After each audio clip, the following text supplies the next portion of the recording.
घर में 5 जहर हैं, पांचों जहर को बाहर निकालो आप। केवल डायबिटीज नहीं, आपके जीवन के सारे रोग खत्म हो जाएंगे। रसोई घर को जो बिगाड़ा है इन लोगों ने, 5 जहर रसोई घर में प्रवेश करा करके बिगाड़ा है। उसमें से उजला आटा यानी गेहूं का आटा, मैदा एक जहर, उजला नमक दूसरा जहर यानी आयोडीन नमक, ये दूसरा जहर है। तो गेहूं छोड़ा तो कहां जाना है? बाजरी, जवारी, मकई, मड़ुआ के पास जाना है, जौ के पास जाना है। उजला नमक अगर छोड़ना है तो कहां जाना है? सेंधा नमक पर जाना है, काला नमक पर जाना है, आपके यहां के सांभर झील के नमक पर जाना है। यह शुद्ध नमक है। तो दूसरा जहर हुआ। तीसरा जो जहर इन्होंने डाला है चीनी। चीनी का पिंड छोड़ो, चीनी बंद कर दो। चीनी की जगह जितनी इच्छा है उतना गुड़ खाओ, भूरा खाओ, खांड खाओ। ये डायबिटीज की अच्छी दवा है। गुड़ डायबिटीज की अच्छी दवाओं में से एक है।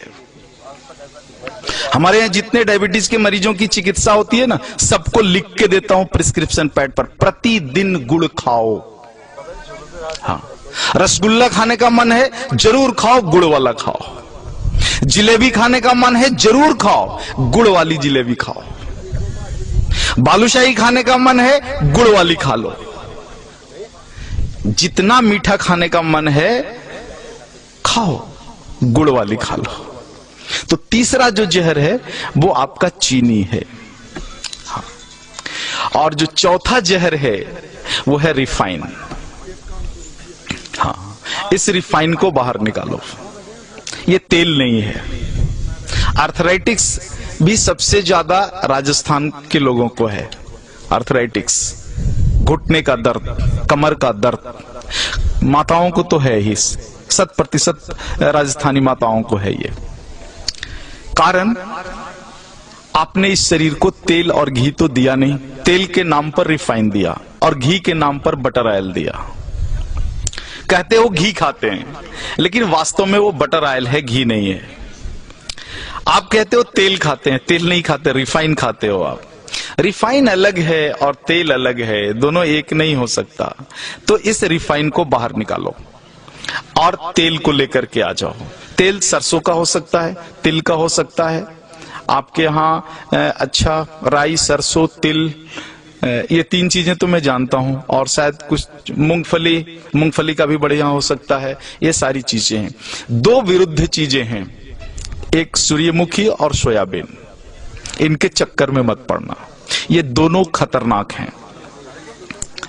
तो इस तरह से रसोई घर से अगर कुछ चीजों को आप बाहर निकाल दो।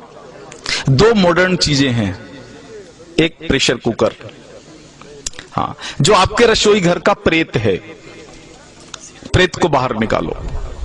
हाँ, पकती नहीं अनाज, फटती है अनाज। दाल फटता है, उसमें पकता नहीं है।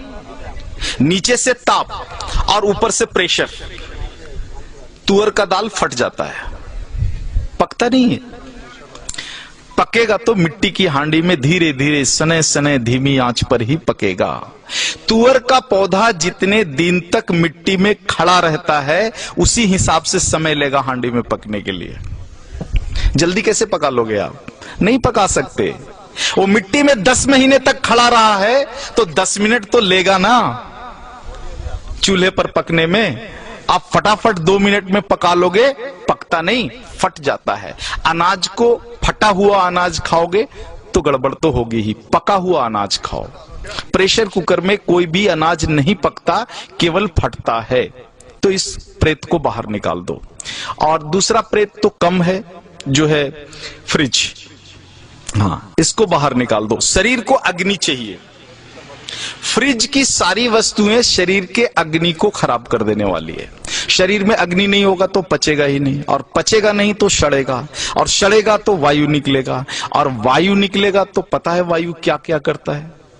पूरे शरीर में उपद्रव करता है। पैरालिसिस इसी में से आया हुआ है, हार्ट अटैक इसी में से आया हुआ है, ब्रेन हैमरेज इसी में से आया हुआ है।